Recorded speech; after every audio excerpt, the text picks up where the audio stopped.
It's been a great Sabbath and a privilege to have you all here. It will be hard for me because I see some faces that I'm used to speaking Portuguese to, but I will try to keep in mind that it's English time now. I want to thank you all. It is a great privilege to have both churches here, people down there from Chattanooga and our beloved family, Franklin family. Sometimes we don't realize about the blessings that we received, and we think some of the blessings that we've received, we sometimes are even taken to believe those were not blessings. Well, we always have a connection between the children's story and the message. We want the children to understand there's no two separate things. The children's story and the message are one and one thing alone. So I would like to share in this moment a little story with the children. It has to do with our message. Our title for this message is very short, but very, very deep. Go. We know this little word, and it's a little word with a lot of action into it. And I have something else. First stay until, then go into and unto. It's kind of a little bit, it looks confusing, but we'll see how simple it is. And it's all based in the words of Jesus himself. So our children's story for today has to do with bees and ants. Well, if you look at them, they might look like it's not a blessing. Sometimes we have ants all around, or bees. David was stung about 10 times already, David? More than 10 times. He's like attracting bees. I don't know why. Maybe you're too sweet. So we see them sometimes as not really a blessing. And we think, yeah, well, all those ants around. Well, I know that probably some people here will be much more able to speak about ants and bees. Technically speaking, I had a friend, he's now a teacher at Collegedale, and he was a specialist with all that has to do with this. And he told me once there are some spiders that have more legs than ants. There are some spiders that they are able to pretend they are ants. They use the front legs and put them up and just the ants come to communicate with them and they get them.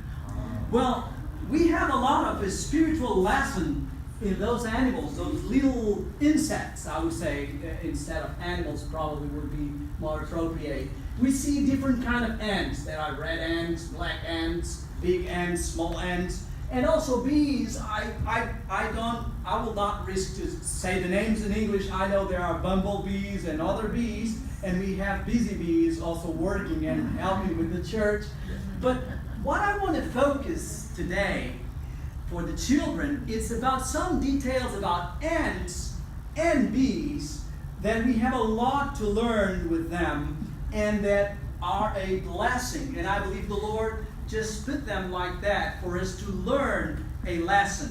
So if we look, first thing that is amazing to me is to understand that inside this tiny insect, there's an entire digestive system. An entire set of organs. It's amazing. Everything is working there, you see. And it's really, for me, something that shows me how much God takes things into detail.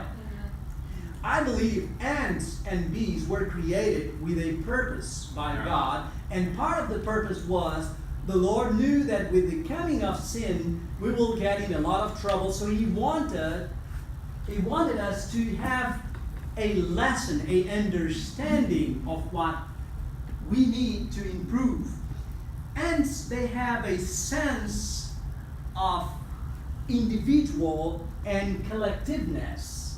If you see the way they build their colonies, they build their houses, Well, we once watched this video where they decided to know more about ants and decided to know how big was their house. So they inflated cement in a structure, and then they were digging into it, and the structure from the ant house was twice or even more bigger than this room. It was deep and really big. So those animals, they go and build patiently. If you see how much they bring, an ant can carry a lot more than her weight, but if you see how much they bring on each time, it looks like this is going to take forever. How long have you been there? So one of the first lessons we learn with ants is perseverance, patience, insistence, and going forward for your work. Bees, for instance, they have something very interesting that we should learn. As we go out, bees go out for the preparing all the things from the flowers to take the pollen for them to be able to bring honey. And what they do when they go out, they only take the amount of food needed to get to where the flowers are. One bee will go out and find out where the flowers are, or find some flowers. That bee will come back, and when the bee gets to the honeycomb, she goes back and forth,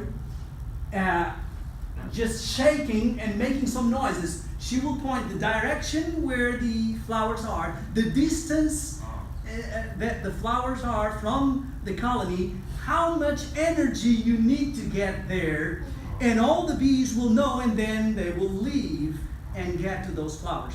If they get something on the way, like wasps or something comes up, they might spend more energy than they were counting on. So that's why sometimes you see some bees very weak. One way to help them, I've tried these, you put a little dish with water and sugar, and if you have brown sugar, better, but they won't care for that detail. As far as they get the energy they need, they will just suck a little bit, and they will then fly and have energy to get to the colony again. What I like about bees and ants is their sense of community. The individual takes care of himself, but at the same time they have a sense. You might see ants trying to cross water, and some of them are willing to go underwater and die for the rest of the colony to be able to pass by. If they find one of those colleagues hurt, they are not able to just pass by. You see, ants are always greeting each other, it looks like, right? They are trying to communicate. When they go on their ways, we are still intrigued about what they really do. But the interesting thing is that they are always greeting each other. So we have a lot to learn about those animals. And I would like to bring up a text that is in the Bible, which we know very well, and that might have a deep meaning. Go to the end. What is saying there? Sluggard. What does this mean? Kids, the younger kids. What does this mean? What's a sluggard? A lazy person. Consider her ways and be wise. The Lord is pointing us to consider the way they do things and be wise, which having no guide, overseer, or ruler. So there's no boss there to pressure them to work. They are really active. They don't need anyone to tell them, go, you have to go, you have to go, you have to go. It's their nature. They have to go and be busy. Provides her meat in the summer, and so it makes provision ahead, and gathers her food in the harvest. How long will you sleep? Is this only speaking about laziness, or could we apply these to other things where we are sleepy? The Laodicean church is considered to be a sleepy church. How long will you sleep, O sluggard? Oh, we don't like to be called that. But if we sleep more than what we should, if we are more inactive than what we should, when will you arise out of your sleep, of thy sleep. So I would like us to ask a very deep question this morning. Why is our spiritual life many times, sometimes most of the times, just spinning on its wheels? It seems like we press the gas, but it keeps just spinning. Would you like to probably, if you draw a graphic about your spiritual life or my spiritual life, we will find that it's not a stable thing. At least if it would go up and down, but keep going up, but sometimes it's really coming down and it's very unstable. Would you like to probably have the key or something that would help you to boost your spiritual life in such a way that it will be stable and keeping on going? I'm willing to share this secret with you in this day. But I will tell you, my secret would first not look like a blessing. It will look like the song that they just sang. You would think, oh yeah, if that's the secret, maybe my spiritual life will keep being stable.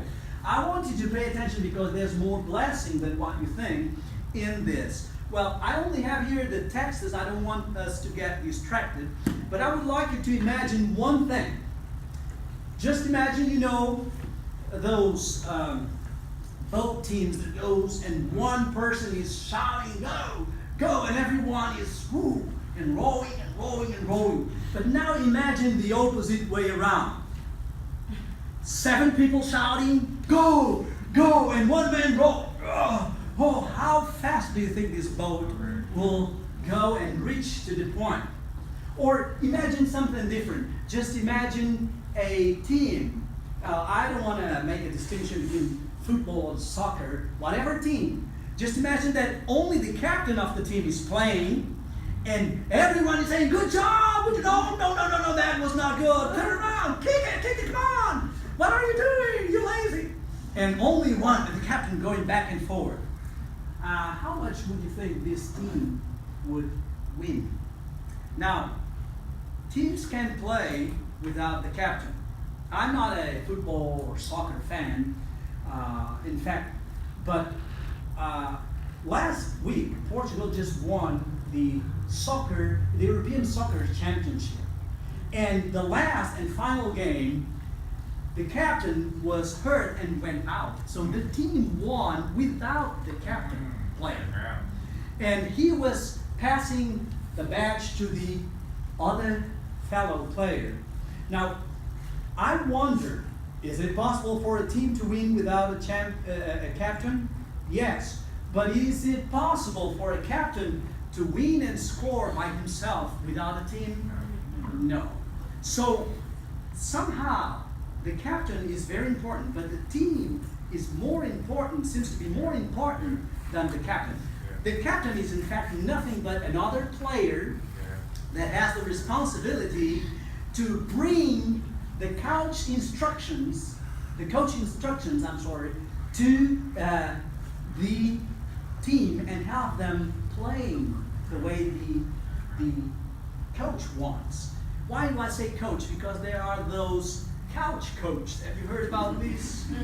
If you go to stadiums, they fill up and pack with thousands. Everyone knowing how to share a tip for the players that have been training all week long. So they all know better than them. Oh, how did you miss that one? But they are not really playing. Many of them are couch coaches. They know all about it, but they never exercise. We are nowadays in a busy society. But it's funny and interesting because it's not a busy society where people are busy with exercise. People have no time. They have no time for exercise. They usually exercise once a week at most, and sometimes their exercise is just changing the remote, changing the channel for another sports channel. That's all they have about sports. Now, exercise, which was one of the 8 natural remedies we spoke about, and is also in the sanctuary. If you realize when you go to the holy place, you have the altar of incense, which represents air, is the breathing. Prayer is the breathing of life. You have the table of showbread, which represents nutrition. Nutrition, we need to eat spiritually and physically every day. And you have the candlestick, the light, which represents testimony, witnessing, which is the exercise. I believe you're starting to get where I want to come to.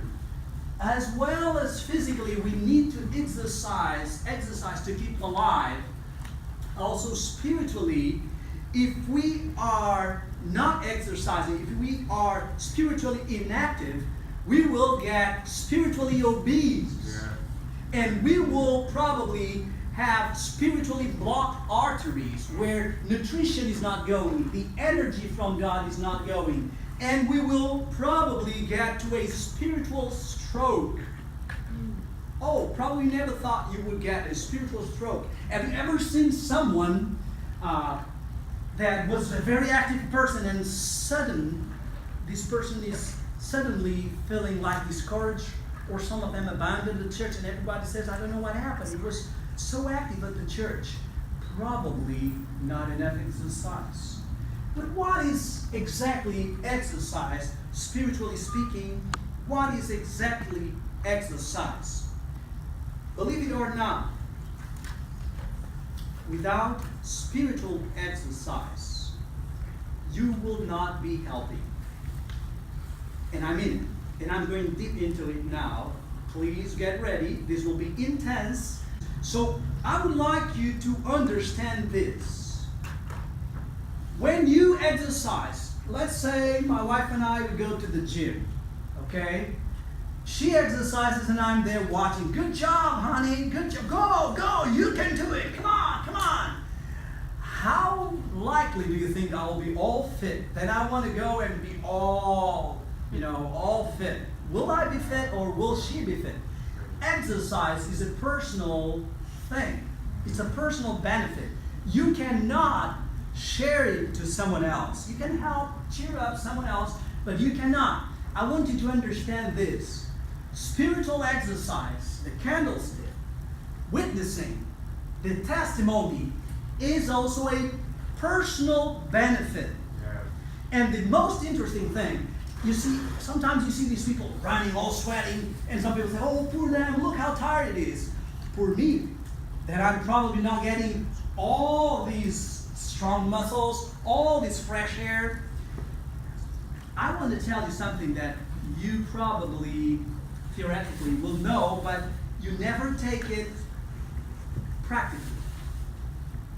Most Christians are dying spiritually because they don't exercise. They don't outreach. They don't go out for saving souls, and they start getting obese spiritually. They start getting cluttered in their veins, and they start dying. It takes, sometimes you don't notice, it takes a long time, but you are dying.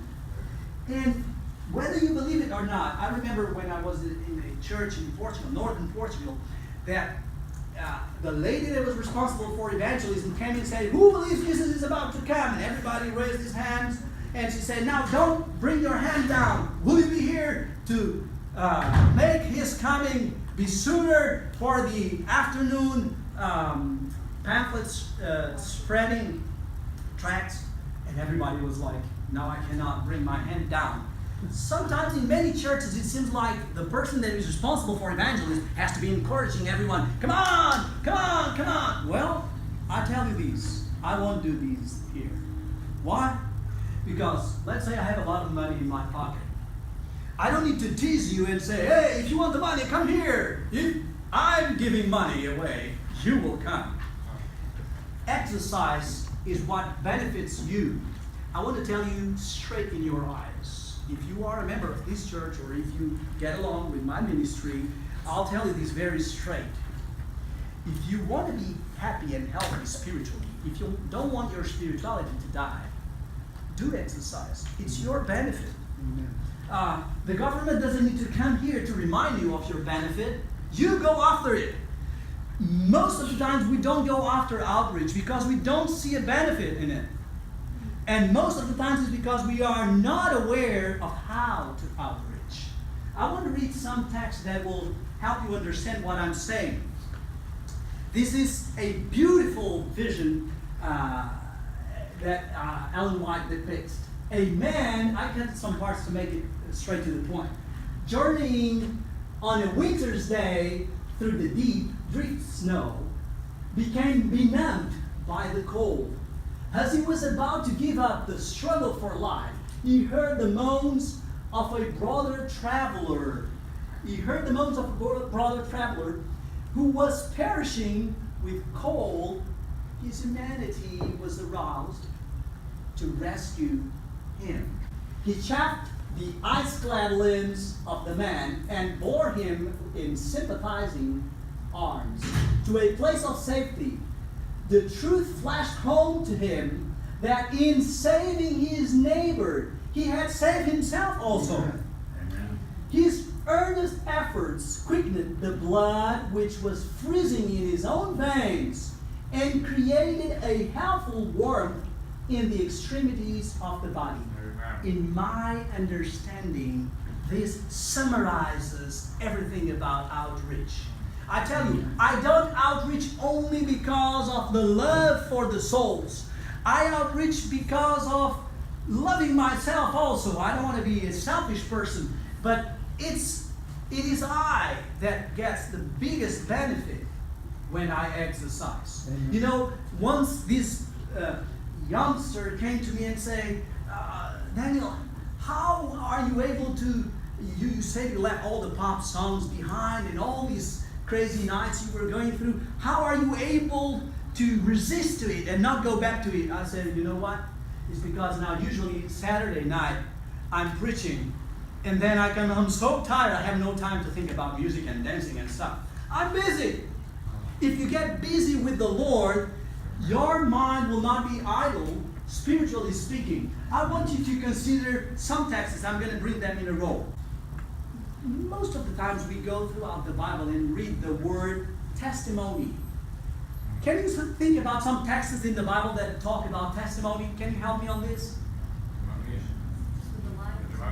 Go tell your friend his name. Very good, very good. Yes, the demoniac. Yes, very good.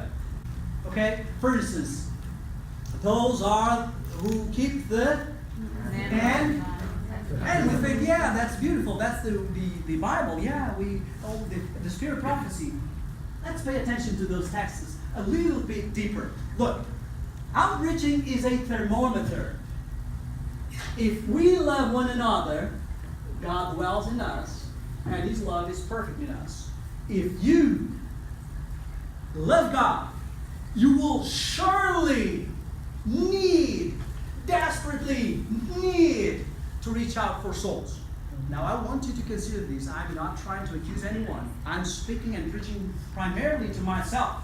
Both physically with exercise, my wife is always complaining that I'm shrinking, I need to go back. And spiritual exercise. We all need the Lord to be coaching us all the time. I want you to realize this. If you are not feeling this burden for the souls, this anxiety to go out for them, I don't need to come here and blame you. I want to tell you straight. This is your thermometer telling you that your love for God is not okay.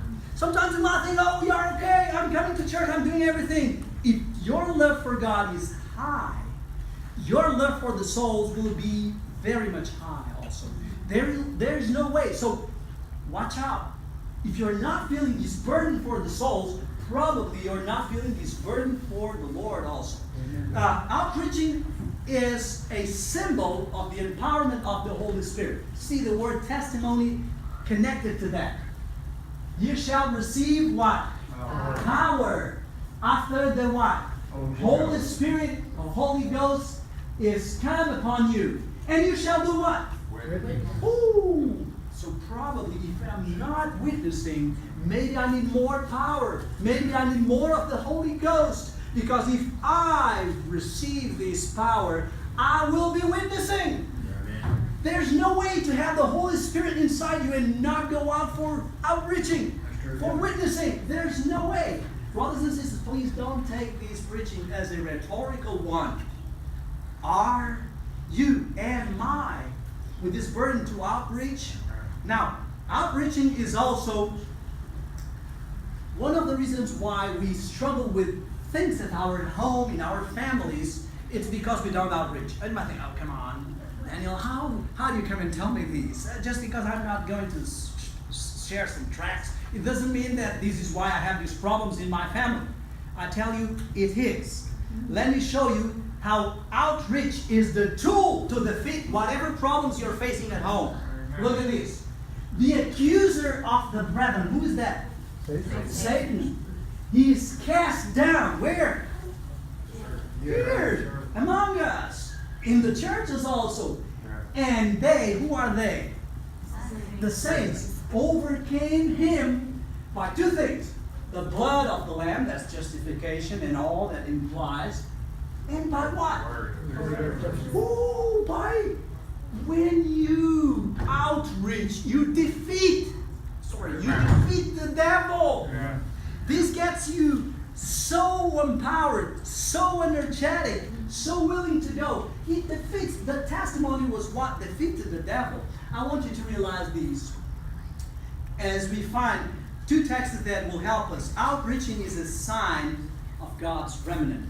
Now, those are two texts that we usually don't take as outreaching. We take just like testimony, but I want you to notice. The woman and the remnant, which keep the commandments of God and they have the same practice of outreaches as Christ did. Look, why are we studying this quarterly? How would Jesus go out for the people? They have this testimony. Do I have this testimony? Am I going out for the people the same way? Look, to the law and the testimony.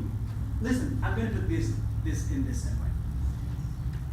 To the letter, to the spirit of the law, and to the outreaching.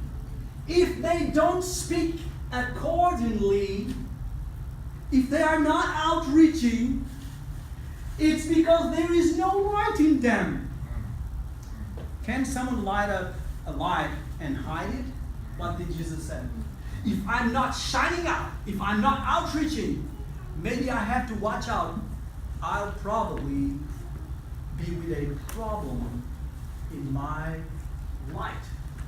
And you know that this text also means that they won't see the coming morning. Now, I don't want to discourage you. Maybe you're thinking, okay, but I don't know what to say or what to do. How could I approach the people? I have no experience. I've never studied Greek and Hebrew. If they ask me something, then I don't know what to answer. I didn't study theology. Well, I did. I studied Greek and Hebrew, and I'm going to share a little bit, some tips with you that might help you. And I can tell you right away that you don't need the Greek and Hebrew I studied to go out and do the outreach. First, because you have a lot of Strong's Concordance. You have a lot of interlinear Bibles. Before I learned Greek and Hebrew, I would use the interlinear Bibles. You have a lot of translation. Stop and think. If everyone would have to study Greek and Hebrew, we didn't need people to translate the Bible. We will all be language specialists. And I tell you, it's not easy to be a specialist in Greek and Hebrew. I tell you right away. So what I want you to realize is this. I'm going to bring you to a text that Pastor David just mentioned. It's in Mark 5:18 to 19. And pay very much attention, please, to these texts. And when Jesus, was come into the ship, he that had been possessed with the devil prayed him that he might be with him. I want to go. I want to learn. I want to be one of your disciples. And Jesus could say, yeah, you need a lot of training. Come on, I'll teach you. Jesus would speak several languages because in the judgment, he was not being translated. And it was common to have someone translating. So Jesus could say, yeah, come, I'll teach you Greek and Hebrew. Come, I'll teach you all the doctrines. But look at what Jesus says. Howbeit Jesus suffered him not, but said unto him, go home to your friends and tell them how great things the Lord has done for thee and has had compassion on thee. In other words, the Lord is telling him, what you need to do now is not to come and learn theology. You need to go out and tell your testimony. I'm going to ask you something. Have you ever bought a new car? I know some people here, they are having the privilege of getting into a new car. Now, they crashed the previous car, and every church member is rejoicing with this moment. How many times did I have to pressure you guys? Tell me about your new car. I remember last week she was like, oh yeah, this is the new car. Yeah. Oh, I showed you already? Oh, I'm sorry, I didn't realize I showed you already. Have you ever had a new girlfriend? Does anyone have to pressure you? Come on, tell us about it. You are like, oh yeah, I'm courting now, you know. Nobody needs to pressure you. It comes out naturally. Do you have to be a specialist, a mechanic to share about the new car? Unless you understand about the pistons, you cannot say anything about it. Do you have to be a family counselor to share about your new girlfriend? No, you just share your experience, what the Lord has done in your life. These men knew nothing about theology. The Lord just told them, you go. What should I say? I don't know. I don't have no techniques. Maybe what you are lacking is a strong experience with the Lord. If that happens, I remember when I went to Brazil, I was preaching about wonderful miracles of other missionaries. I had known. So I was just saying, I had just my conversion experience, and that's it. When I came back, I had a lot of experience. I didn't have time for other experience because mine will take a lot. So we really need to get this experience that will get us enthusiastic about sharing. No one needs to be pressured about something like that. We really feel happy about it. We share it because we want to. I shared here some stories. I want to share it because we have some people that is not from the church. I will share it in a short way. I met this lady. What was the name of that church, Raquel, where we would go, that black church in Chattanooga?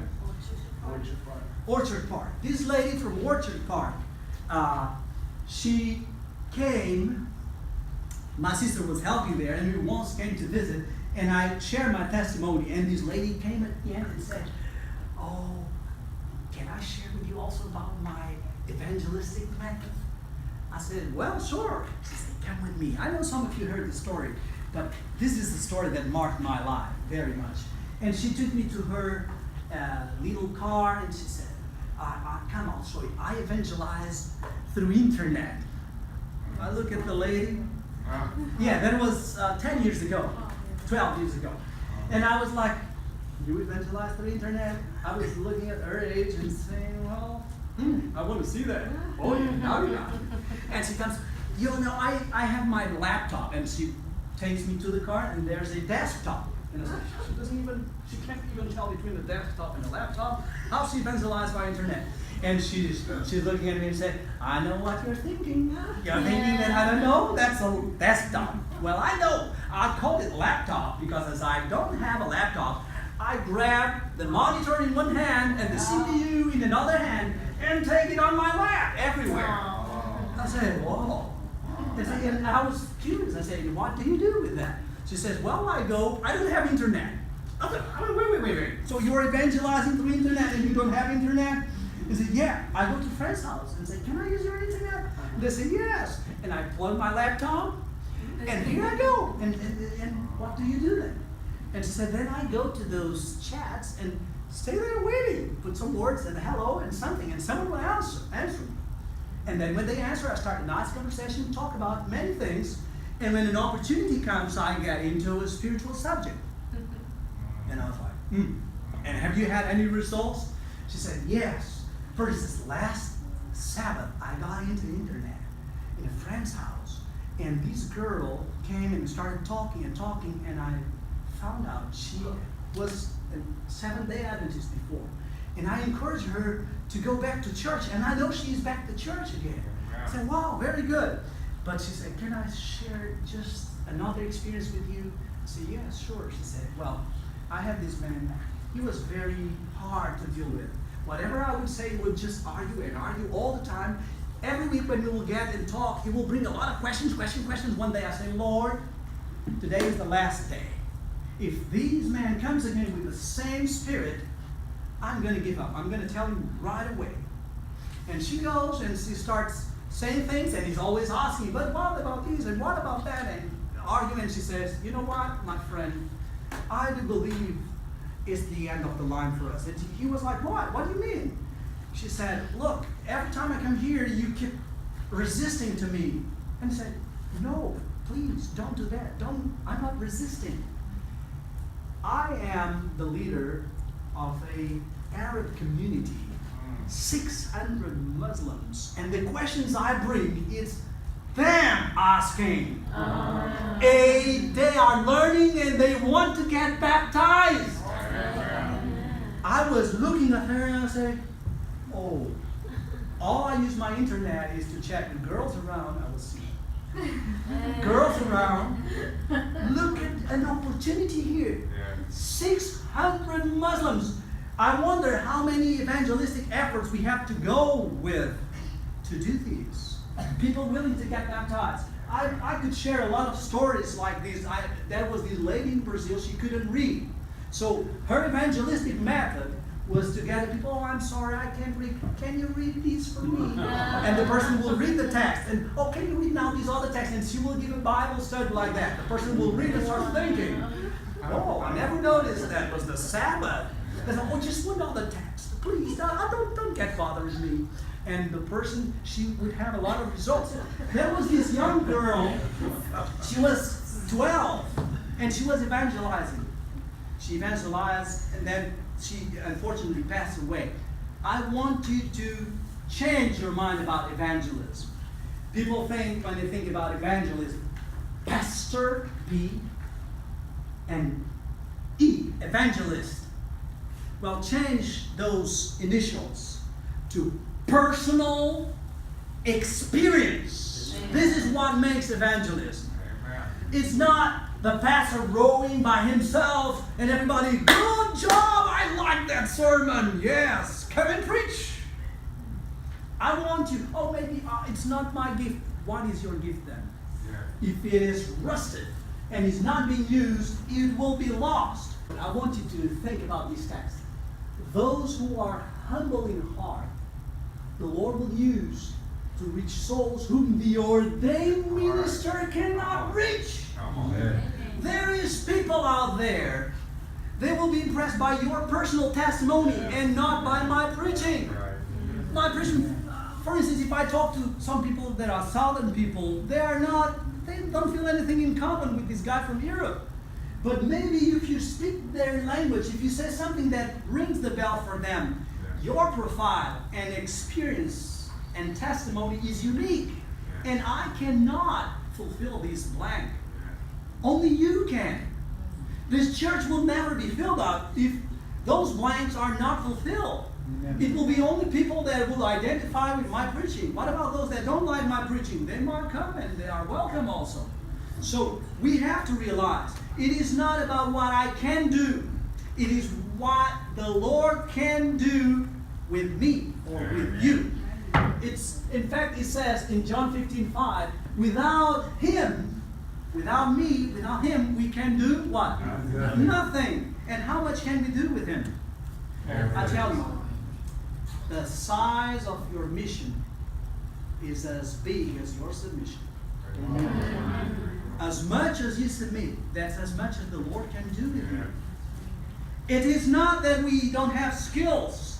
It's that we are not fully committed or fully submitted to the Lord in such a way that He might do it. He's not waiting for you to do it for Him. He's waiting for you to let Him do it for you. Amen. And this is where we are failing. It is not about what I know. It's about what I believe, what I trust.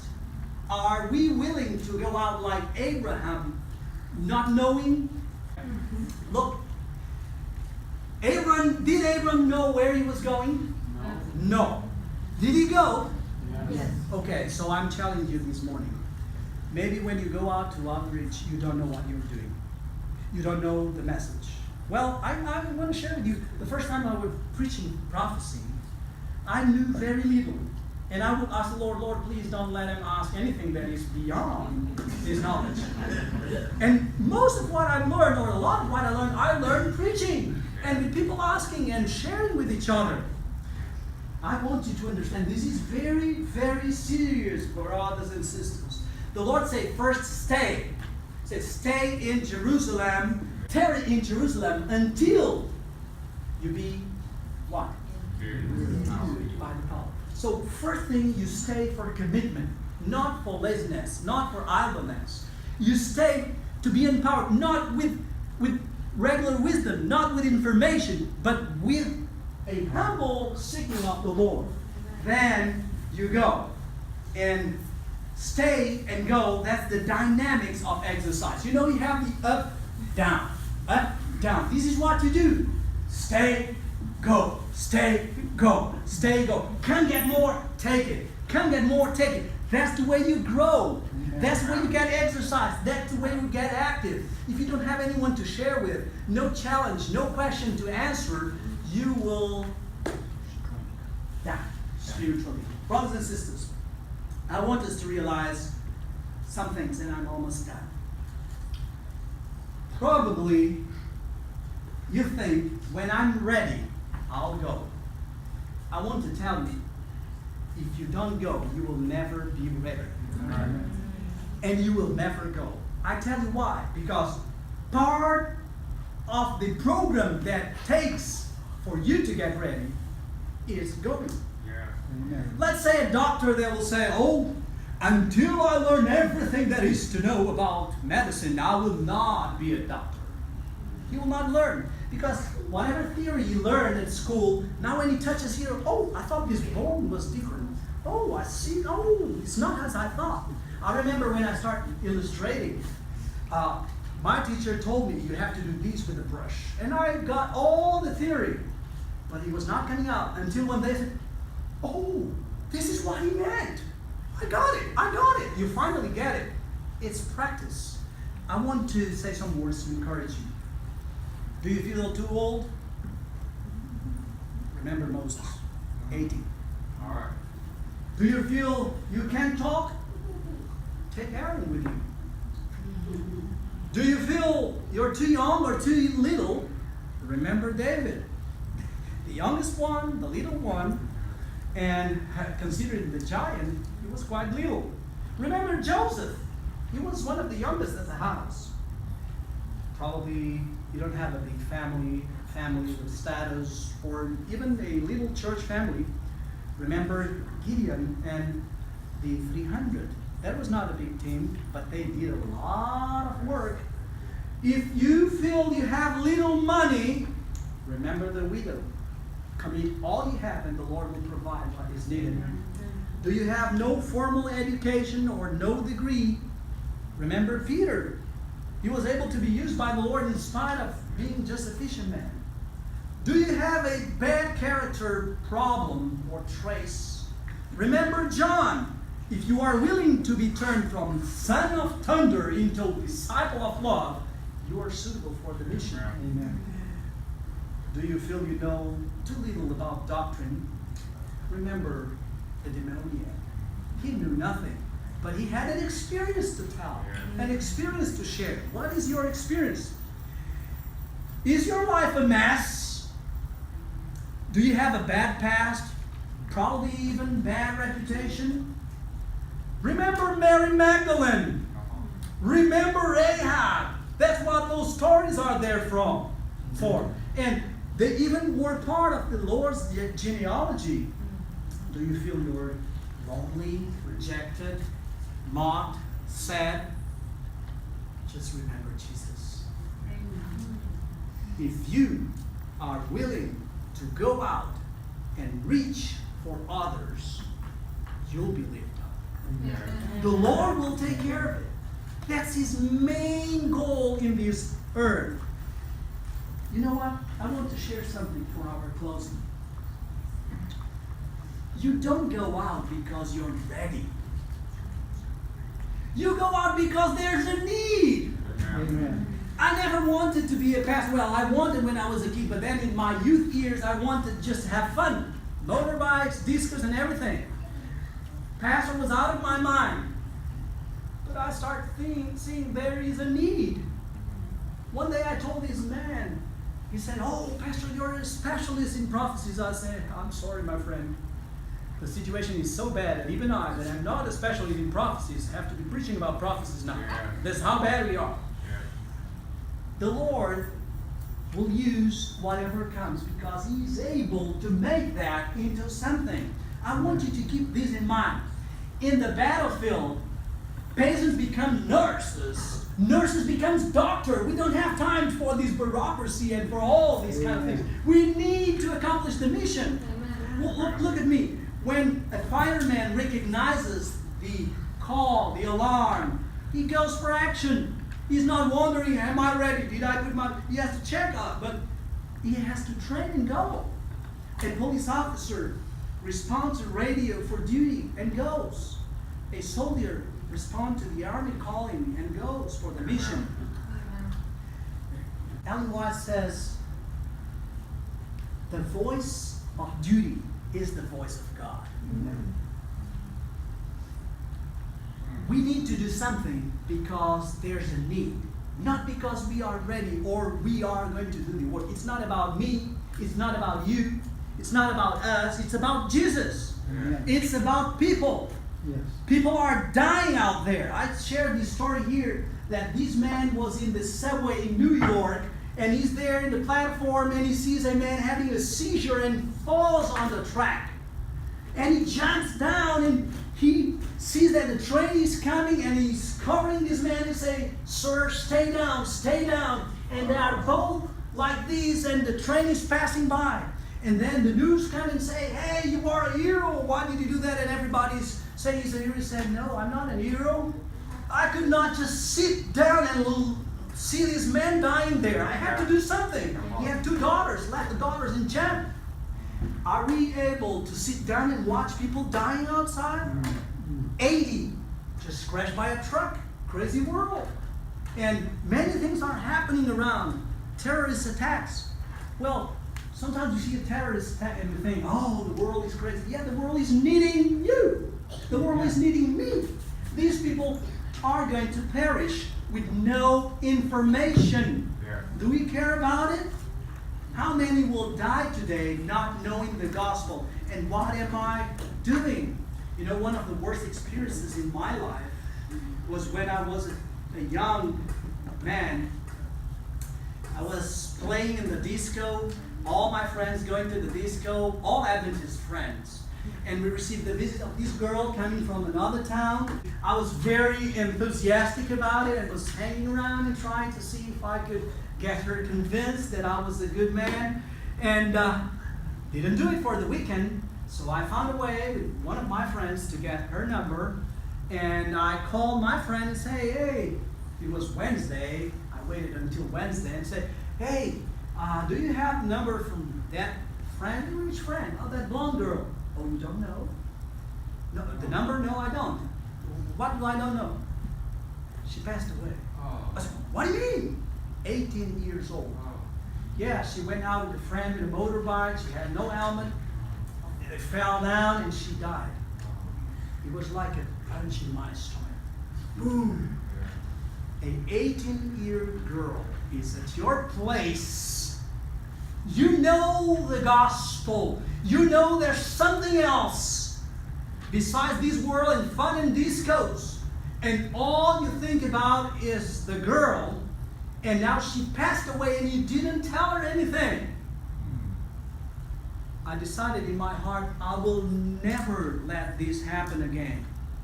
I will always try to find a way to share. We are so many times so focused in our work, so focused in our daily life, daily problems, things to solve, that we miss the most important thing. This man was under a war situation. There was fire all over the place, machine guns, and all you can imagine. And the squad had to come back And everybody was in the midst of a lot of confusion. You know, those who have been in the army know what I'm talking about. And they barely made it and got saved. But when they are there, they see there's one missing. And this man says, oh, it's my friend. And he turns to his official and says, I'm going to get him. And he says, no, you are crazy. You won't make it. He's probably caught on crossfire. He's probably caught. He's going to die there. And if you go there, you will also die. He says, well, sir, I cannot prevent from going. He's my friend. I know it's your friend, but he's just worthless. He said, sir, I have to go. Do you give me the permission for that? He said, yeah, it's up to you, but I don't think it's a wise decision. This man goes, and his official is very concerned there. What happened to that crazy guy? He's going to perish now. I lose 2 men instead of 1. And sometime after, this man comes back. It's all bloody, all in a lousy situation. And he comes by himself. And the official turned to him and said, where is your friend? Didn't I tell you not to go? You risked your life. You could have died. Was it worthy? He said, yes, it was worthy. So where is him? He died. And so how was it worthy? It was worthy because I got there on time to hear him saying, I knew you would come. Yeah. Yeah. People will feel that one day when the resurrection comes. They will feel that. What will you feel when they look at you and say, Daniel, I'm lost. You know all about this and you didn't tell me a thing. You were just talking about stupid things in life. This child was at the beach getting starfishes and threw them to the sea. And the man, you know the story, came and said, hey, what are you doing? He said, I'm saving them because if they stay here, they will die. They will dry and die. And the man said, are you out of your mind? Look at how many starfishes are in the beach. You will never be able to put them all back. It won't make a difference. The kid looked at the man, grabbed the starfish, threw it as far as he could, and he said, for this starfish, it will make a difference. Amen. Amen. For someone out there, you will be the difference that they need. Amen. You will be the testimony that they are needing. You and I, we need to go. Look at what he's saying here. Consecrate yourselves holy. That's stay in Jerusalem. Jerusalem is representing the church today. Stay here. Get fed. Study. Read. Consecrate to the work of God that's going. He is your strength, and He will be at your right hand, helping you to carry on His merciful designs by personal labor. Reach those around you. Become acquainted with them. Preaching will not do the work that needs to be done. Angels of God attend you to the dwellings of those you visit. Yeah. Amen. This work cannot be done by proxy. There's no one else that can take your place. You are the one that has to do it. Money, land, or given will not accomplish it. Are you listening to these? Sermons will not do it. By visiting the people, talking, praying, sympathizing with them, you will win hearts. Amen. This is the highest missionary work that you can do. Amen. To do it, you will need resolute, persevering faith, unwearying patience, and a deep love for souls. Amen. Brothers and sisters, your name can make a difference. It will make a difference for these people. It made a difference for these men at my church in Portugal. The kids went out and decided, why don't we go to the neighbor here? And just went there, gave him a tract. He started coming to church. He started getting interested. He was a very well-known fisherman around there. And he started attending church. Then he decided to get baptized. Then next year, evangelism came again and he was participating. Then a month after that, he died. What if that kid would not go there at that time and save that soul. There are thousands out there waiting. Are we willing to go? Are we willing to step on the water? We must do something. We must go. We must put the armor of God, stay prepared, and go out. We must stand up for Jesus. Do you believe in miracles? Amen. Yes, I tell you, we need one now. You don't? Well, then we also need one now. We need to move forward in something that is impossible. We need to step on the water. We need to give ourselves to the mission in order for the Lord to empower us to reach many. We need to prioritize the mission and see God saving marriages, saving families, saving spiritual lives, starting by mine. I'm the one that gets the benefit. Do you want your spiritual life to get going? Get involved with outreaching. Get involved with love for the souls. And this is what is preventing your spiritual life from taking off. Being a missionary, it's more than a dream. It's a decision. Now, will you step on water? Will you go, not by sight, but by faith? Will you answer when the Lord said, "Whom shall I send?" And say, "Here am I. Send me." Amen.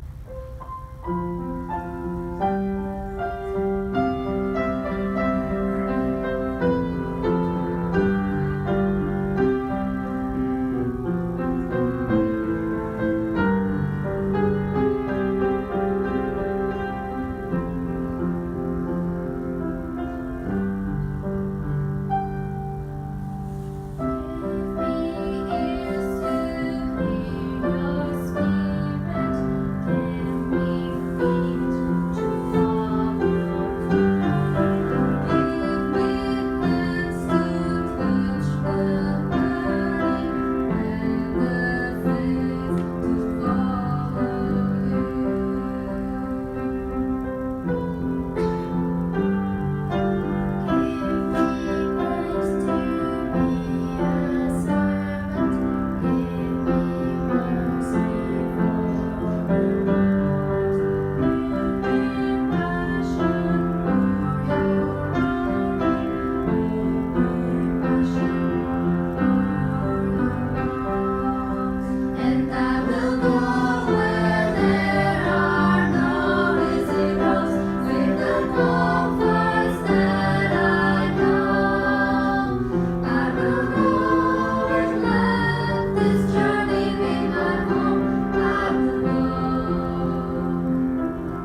up an invitation. Yeah. Will you go?